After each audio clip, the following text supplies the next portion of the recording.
Hello বন্ধুরা, নতুন একটা ভিডিওতে তোমাদেরকে স্বাগতম। জগদ্ধাত্রী ধারাবাহিকের আরও একটি নতুন পর্বে দেখা যায় যে উৎসব আর বৈদেহী মিলে প্ল্যান করে ফেলেছে যে করে হোক এই বাড়িতে নকল দুর্গাকে আনতে হবে। আর উৎসব বলে, মা আমরা যদি ধরা পড়ে যাই তাহলে কিন্তু এবার আর আমাদেরকে ক্ষমা করবে না, সোজা জেলে পাঠাবে।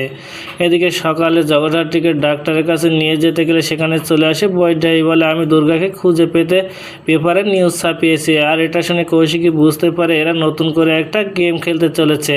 কৌশিকী বলে, ঠিক আছে, খুঁজে নিয়ে এসো বাড়ি। এদিকে দুর্গা অপেক্ষা করছে মায়ের জন্য। আর কৌশিকী দুর্গার মাকে নিয়ে চলে আসে ডক্টর শ্রীমতী সেনের কাছে আর চেক আপ করে বাড়িতে দিয়ে আসে। ওদিকে নকল দুর্গাকে নিয়ে চলে আসে পরের দিন অফিসে। আর এদিকে আগে থেকে কৌশিকী এদের সব প্ল্যান বুঝে ফেলেছে বলে দুর্গা সাজিয়ে নিয়ে আসে তাদের অফিসে আর তার চেয়ারে বসিয়ে দেয়। আর উৎসব নকল দুর্গা আর বৈদেহী চলে আসে। এসে আসল দুর্গাকে দেখে চমকে ওঠে। কি বলবে কি করবে কিছু ভেবে পায় না। এদিকে স্বয়ম্ভু প্রমাণ পেয়ে গেছে যে দিব্যা এই সব কিছুর পেছনে রয়েছে, যে করে হোক তাকে আজ ধরে আনতে হবে।